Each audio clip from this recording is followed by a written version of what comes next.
नमस्कार किसान भाइयों, मैं शैलेंद्र सिंह आज आपका हमारे YouTube चैनल एग्री मास्टरी में स्वागत करता हूं। आज हमारे साथ एक खास मेहमान हैं जिनका नाम है डॉक्टर योगेश लकुम साहब। तो मैं योगेश लकुम साहब का पहले अपने प्रोग्राम में स्वागत करता हूं और मैं डॉक्टर साहब से कहूंगा कि आप हमारे किसानों को अपना परिचय बताएं। नमस्कार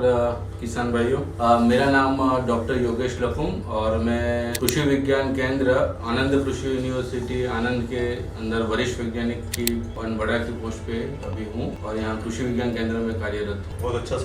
सर एक्चुअली में आज मैं आपसे इसलिए मुलाकात किया है क्योंकि हम लोग देख रहे हैं कि मतलब यहाँ पे हम लोग का जो लोकल रीजन है आनंद या अपना जो मध्य गुजरात का भाग देखते हैं, यहाँ पर एक ऐसी चलन चल गई है कि लोग मतलब गेहूं और चावल की खेती बारंबार लिए जा रहे हैं। तो आज मैं मतलब अपने इस लोकल एरिया के बारे में और भारत के सभी किसानों की जानकारी के लिए एक वीडियो मतलब आपके थ्रू बनाना चाहता था, जिसमें मैं जानना चाहता था कि क्रॉप रोटेशन के विषय में आप किसानों को शिक्षित करें कि क्रॉप रोटेशन क्यों जरूरी है, उसका महत्व क्या है। वैसे देखिए तो क्रॉप रोटेशन अपने सस्टेनेबल जो प्रोडक्शन हम लोग बोलते हैं कि जो हमारा जो पाक की उत्पादन है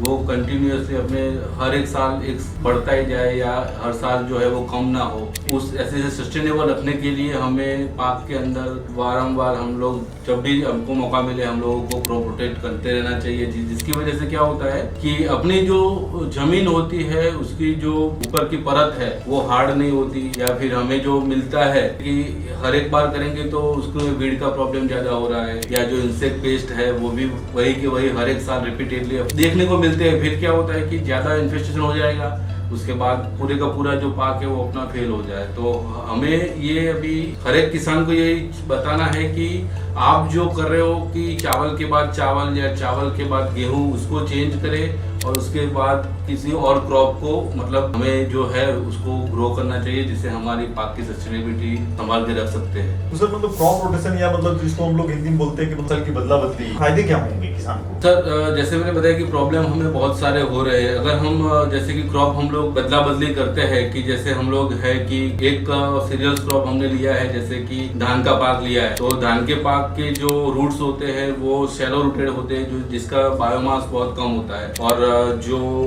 मतलब दलहन के जो पाक है पल्सेस जिसे हम कहते हैं उनके जो रूट्स होते हैं उसमें बायोमास ज्यादा होता है, वो रूट डीप तक जाते हैं तो नीचे जो न्यूट्रिएंट्स पड़े वो सारे न्यूट्रिएंट्स को वो ऊपर की लेयर में लेके आते हैं और उसके बाद उसका जो बायोमास ऊपर का ग्रीन बायोमास जो बचता है उसको भी हम लोग ग्रीन मैन्यूरिंग की तरीके से हम लोग अपने अगली फसल के लिए हम उसको यूज कर सकते हैं। दूसरी चीज ये है कि हर एक बार हम लोग धान के बाद धान लेने की वजह से जो इंसेक्ट पेस्ट जो हमारे फील्ड में हर बार देखने को मिलते हैं वो जैसे कि हम लोग दलहन लेंगे तो वो डिसीज वो वीट वो जो निंदामन है वो सब उसमें नहीं आता, तो हमें उससे भी आज़ादी मिलेगी और बार बार न करने से अगर हम पाक की बदला बदली करते हैं तो हमें अपने सॉइल हेल्थ भी हमें अच्छी मिलेगी और अपने को उत्पादन भी ज़्यादा मिलेगा और बायोडाइवर्सिटी भी हम लोग मेंटेन कर सकते हैं, क्रॉप डाइवर्सिफिकेशन कर सकते हैं, तो उसमें बहुत सारा फायदा किसानों का होगा। सर मतलब जैसे आपने बोला कि सॉइल हेल्थ, तो सॉइल हेल्थ के ऊपर इसका कैसे प्रभाव पड़ता है सर? जैसे कि मैंने बोला कि अभी जो अपने धान के पाक है वो सेलो रूटेड होते हैं, उसमें रूट बायोमास बहुत कम होता है, तो जो वो जितने भी धान के पाक है वो ज्यादा से ज्यादा न्यूट्रिशन लेंगे कहाँ से, तो बोले ऊपर की जो 5 इंच या 6 इंच का जो लेयर है अपने जमीन का उसी से वो लोग न्यूट्रिशन लेते हैं। लेकिन अगर हम लोग उसके साथ दलहन का पाक लगाएंगे, इंटरक्रॉपिंग में भी लगा सकते हैं और दूसरे पाक के तरीके से भी हम लोग लगा सकते हैं डाइवर्स मतलब बदला बदली करके। तो दलहन का पाक लगाएंगे तो नीचे से जो न्यूट्रिएंट है वो ऊपर आएंगे, जैसे कि मैंने बोला कि ग्रीन मैन्यूरिंग कर सकते हैं। अब ग्रीन बायोमास जो है दलहन का वो हम लोग सॉइल के अंदर मिक्स कर देंगे, लेकिन मल्च करते हैं उसको, तो उससे सॉइल का ऑर्गेनिक कार्बन बढ़ेगा, फिर अंदर ऑर्गेनिक मैटर बढ़ेगी, जैसे कि अंदर बायो एजेंट जो है अपने बायो बैक्टीरिया वगैरह उसकी मात्रा बढ़ेगी और उसकी वजह से हमारी जो सॉइल की हेल्थ है वो दिन ब दिन इम्प्रूव होती जाएगी। जैसे कि हम लोग क्रॉप रोटेशन करते रहेंगे तो जो अभी है कि धान के बाद धान लेने की वजह से अपनी जो जमीन है थोड़ी हार्ड होती जा रही है। अब वो दिन दूर नहीं है कि अगले 5-6 साल में वो चीज हो जाएगी कि अपने जमीन से कुछ पैदावार होती ही नहीं, क्योंकि अभी ये चीज हो रही है कि अपने में पानी जो है वो जमीन के अंदर जो जाता था वो बंद हो गया है, मतलब ड्रेनेज नहीं हो रहा। जैसे हम लोग पार्क की बदला बदली करेंगे तो वो रूट जो है वो डीप लेयर तक जाते हैं, तो उससे वो अपना जो पानी है वो नीचे से ऊपर लेके आएंगे, ऊपर से वापस नीचे ड्रेनेज होगा, तो अपनी जो मिट्टी है उसकी हेल्थ बहुत अच्छी रहती है अगर हम लोग पार्क की बदला बदली करते हैं तो। जैसा लकुम साहब ने बताया, मैंने आपको अपने पहले वीडियो में भी ये बताया है कि हम लोग जितनी बार भी धान की खेती करते हैं तो हम लोग पडलिंग करते हैं, और पडलिंग ऑपरेशन से जो जमीन का जो मतलब लगभग 1 फीट या 10 इंच के नीचे जो है एकदम सीमेंट जैसा लेयर बनता जाता है, और वो सीमेंट जैसा जैसे हमारा फर्श होता है वैसा लेयर बनता जाता है, और उसकी वजह से जमीन में पानी अंदर जमीन के अंदर नहीं उतरता है। तो साहब का कहना ऐसा है कि यदि हम लोग क्रॉप रोटेशन करेंगे, चावल के बाद जो है यदि हम लोग दलहन की खेती करेंगे, दलहन की जो रूट्स है वो ज्यादा जमीन के अंदर जाते हैं, और उससे जो है जो ये समस्या है कि जो पत्थर जैसा मतलब एक हमारा बनता जा रहा है, ये समस्या दूर हो जाएगी। साहब आपने बहुत अच्छी तरीके से हमारे किसानों को ये समझाया। अब अगर किसानों को सर ये जानकारी देना हो कि उनको कौन कौन से मतलब क्रॉप रोटेशन वो ले सकते हैं, मतलब किस फसल के बाद दूसरी कौन सी बदला बदली कर सकते हैं, इसके कुछ उदाहरण के तौर पे किसानों को समझाएं। हाँ, जैसे कि अभी हम लोग जो गुजरात का जो विस्तार है यहाँ पे सब लोग जैसे खरीफ के अंदर तो यहाँ पे जैसे चावल कर रहे हैं, तो उनको हम लोग सजेस्ट करते हैं कि अगर आप रबी कर रहे हो तो उसमें आप चिकपी के अंदर आप चिकपी जो है अपना चना,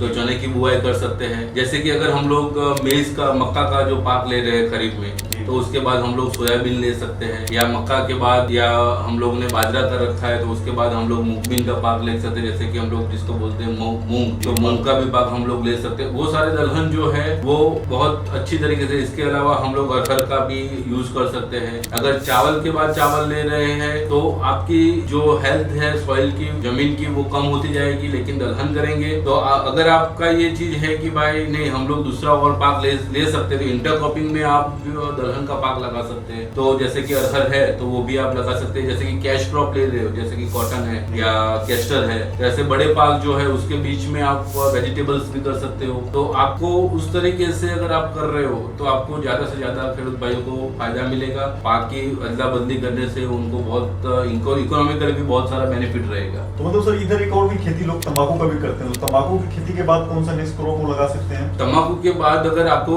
जैसे कि तंबाकू है वो लोग अभी सेमी रबी में लगाएंगे, तो सेमी रबी के बाद अभी समर आएगा, जैसे अपनी गर्मी की सीजन चालू हो जाएगी, तो गर्मी की सीजन में वो लोग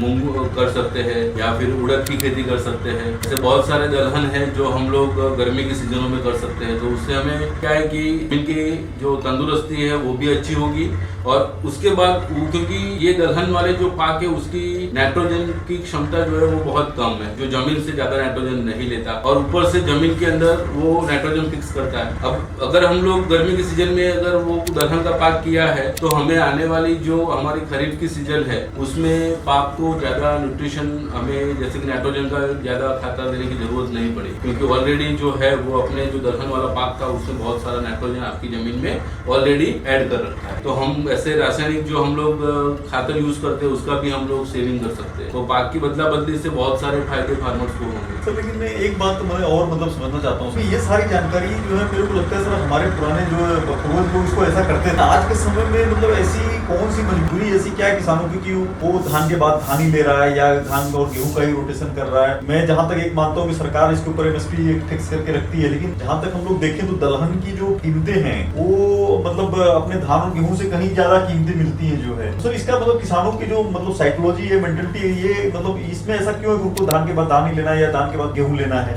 सर उसमें ऐसा है कि फार्मर्स जो है इकोनॉमिकल वैल्यू देखता है कि उसको ज्यादा से ज्यादा पैसा कहाँ मिलता है, वो चीज उसके लिए मैटर करती है। अगर हम लोग बोल रहे हैं कि दलहन का पाक देना है तो वो लोग ऐसे बोलेंगे कि भाई दलहन जो है उसमें पेस्ट आ जाएगी तो हम क्या करेंगे, लेकिन जो वो कर रहे हैं उसके आसपास वाले भी वही पाक कर रहे हैं, तो वो बोल रहे हैं सर पूरे गाँव में यही पाक होता है तो हम लोग यही कर। वो ऐसे नहीं सोचता कि मैं कुछ डिफरेंट करूंगा या कुछ अलग करूंगा तो मुझे ज्यादा फायदा होगा। वो लोग वो फार्मर्स जो है किसान भाई वो नहीं सोचते, वो ऐसे सोचते हैं कि सब लोग कर रहे हैं तो जो होगा वो सबका होगा, वो सोच के वो लोग वही पाक कर रहे हैं जो उनके यहाँ पे चल रहा है। और दूसरी चीज ये है कि बहुत सारी जगहों पे ऐसा है कि उनके पास ऑप्शन नहीं है कि मुझे कोई और पाक करना है, लेकिन वहाँ की क्लाइमेटिक कंडीशन ऐसी है कि मेरे यहाँ पे ऐसा है कि पानी कंटिन्यूअसली मेरे पास यहाँ पे जो है मॉइस्चर रहेगा ही रहेगा, भेज जो है जमीन में रहता ही है। या फिर ऐसा है कि हमारा जो खेत है वो सेंटर में है, आसपास जो खेत वाले है वो पैडी कर रहे हैं, मुझे कुछ अलग करना है, लेकिन आसपास वाले जो है वो धान की खेती कर रहे हैं तो मुझे भी धान का ही लगाना पड़ेगा। ऐसे मतलब लोकली बहुत सारे उनके प्रॉब्लम्स रहते हैं जिसकी वजह से वो लोग चेंज होना नहीं चाहते। वो तो सर एक तरीके से देखा जाए तो मतलब लोगों को मतलब एक मुहिम चलाना पड़ेगा कि सबको मतलब ये इस तरह के वीडियो के थ्रू और उनसे रूबरू मिलकर मतलब उनको समझाना पड़ेगा कि आप सम्मिलित होकर जो है इस तरह का परिवर्तन लाएं। ये आप जो है मतलब साथ में मतलब एक बार जो है दलहन की खेती करें और एक बार सीरियल्स क्रॉप्स लें जो है, तो मतलब ये एक मुद्दा मेरे को समझना है। लेकिन सर जहाँ तक रहा इसकी कीमत के बारे में या मतलब कमाई के बारे में, तो मैं भी एक किसान का मतलब लड़का हूँ और मतलब आप भी जानते हैं मतलब कि दलहन महंगा है। तो मुझे लगता है कि जैसे मैं आपसे एक किसान को आश्वासन देना चाहता हूँ, क्या मतलब दलहन की खेती करने से उनकी जो पर बीघा या पर एकड़ जो कमाई होगी वो उनको गेहूं और चावल से ज्यादा होगी या उससे कम होगी? जो ये आपका क्या गणित है जो इसका? जैसे कि हम लोग बोल रहे हैं ना कि इनकम दलहन की प्राइस मार्केट में ऑलवेज ज्यादा रहती है, हमेशा ज्यादा मिलेगी फार्मर्स किसान भाइयों, वो तो है ही। लेकिन उसमें क्या है कि जो धान का अपना जितना उत्पादन आता है उसके कंपेयर में अगर हम देखें तो दलहन का उत्पादन जो है वो थोड़ा कम रहता है। तो वो कम रहने की वजह से क्या है कि इकोनॉमिकली उतना उनको डिफरेंशिएटेड नहीं होता है कि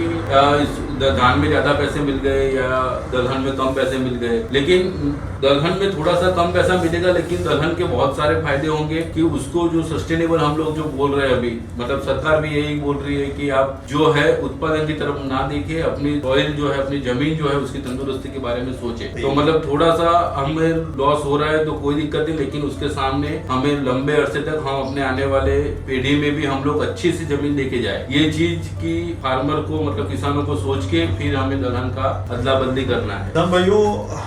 डॉक्टर योगेश लकुम साहब ने जो बताया ना उसको समझने के लिए हम लोग, शायद आप सभी लोगों ने कहानी सुनी होगी कि एक आदमी के पास एक मुर्गी था जो सोने के अंडे दिया करती थी। तो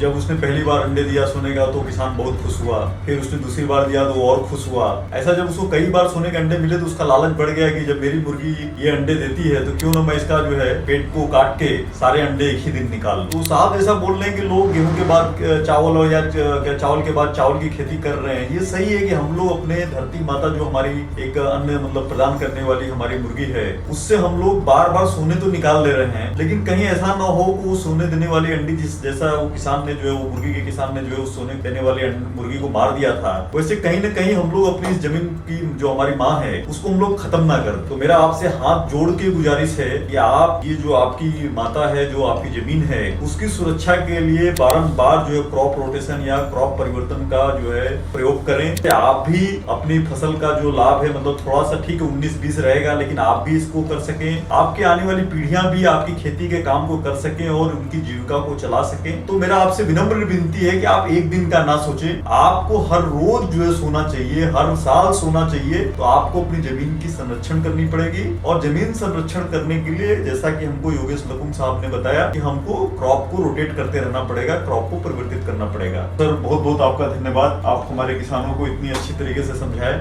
तो मेरे और मेरे सारे किसानों की तरफ से आपको नमस्कार। और किसान भाइयों, मैं फिर से ये निवेदन करूंगा कि आप साहब के द्वारा बताई गई सारी चीजों का अपने खेतों में पालन करें। यदि आपको कुछ और प्रश्न या कोई संशय है तो हमारे जो है इस चैनल के जो कमेंट बॉक्स में आप हमको प्रश्न लिख के भेजें। डॉक्टर साहब को हम फिर से अपने प्रोग्राम में बुलाएंगे और यदि आपका क्रॉप रोटेशन से संबंधित कोई प्रश्न होगा तो उसका जवाब हम लोग देंगे। धन्यवाद।